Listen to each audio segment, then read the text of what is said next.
Hi అండి, నమస్తే. Welcome back to Hema చిట్టి. నా పేరు హేమా అండి.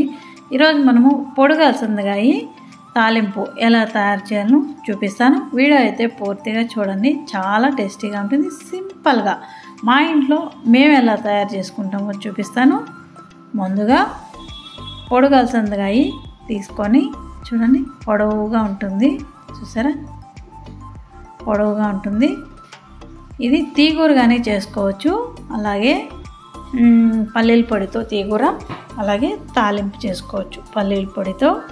చాలా బాగుంటుంది. మా ఇంట్లో మేము ఎలా చేస్తామో చూపిస్తాను. నీళ్ళల్లో ఒక 2 సార్లు బాగా వాష్ చేసుకున్న తర్వాత ఇలా సన్నగా తరిగి పెట్టేసుకోవాలి. ఇప్పుడు స్టవ్ మీద ఒక బాండిల్ పెట్టి అందులో వేసేసుకోవాలి. మునిగేంత వరకు నీళ్ళు వేసుకోవాలి. కొద్దిగా ఉప్పు వేసుకోవాలి. రుచికి తగినంత ఉప్పు వేసుకోవాలి. ఉడికించుకోవాలి. మూత పెట్టి ఒక 5-10 నిమిషాలు ఉడికిపోతుంది. నీళ్ళేమి వంచక్కర్లేదండి. ఫుల్ మనకు మనం పోసిన నీళ్ళు కరెక్ట్గా సరిపోతుందన్నమాట. డ్రై చేసేద్దాం. ఇంకా ఉడకలేదు. ఆ నీళ్ళంతా డ్రై అయ్యే కొద్దికి ఉడికిపోతుంది. మూత పెట్టి ఇంకొక 5 నిమిషాలు ఉడికించుకో. ఇంకొక 5 నిమిషాల తర్వాత చూద్దాం. చూడండి, వాటర్ అంతా డ్రై అయిపోయింది. ఇప్పుడు ఉడికిందేమో ఒకసారి చెక్ చేసి చూద్దాం.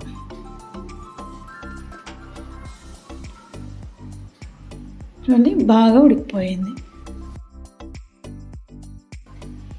అంతే, సపరేట్ చేసేసుకొని ఇందులోనే తాలింపు పెట్టేసుకుందాం. ఒక 2 స్పూన్లు ఆయిల్ వేసుకొని ఇందులో పోపు దినుసులు వేసుకుందాం. ఆవాలు, ఉద్దిపప్పు వేసుకోండి. తర్వాత ఉల్లిపాయ, పెద్ద సైజు ఉల్లిపాయ ఒకటి సన్నగా తరిగి వేసుకుందాం. ఇది బాగా కాస్త మగ్గనిద్దాం. సప్పగా లేకుండా ఉండేదానికి కొద్దిగా సాల్ట్ వేసుకుందాం. సాల్ట్ వేస్తే తొందరగా ఉల్లిపాయ మగ్గుతుంది. అలాగే సప్పదనం పోతుందన్నమాట.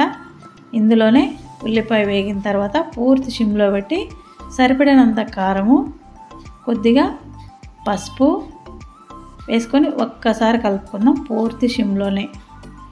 ఇప్పుడు మనం ఉడికించి పక్కన పెట్టిన ఈ పొడుగు అలసందకాయ వేసేసుకుందాం.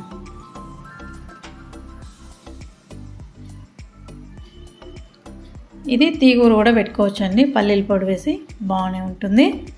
అలాగే తాలింపు చాలా బాగుంటుంది అన్నమాట. అంతే అండి.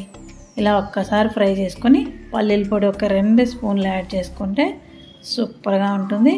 వెల్లుల్లి రెబ్బలు కూడా ఒక 2-3 దంచి వేసుకుంటే టేస్ట్ చాలా చాలా బాగుంటుంది.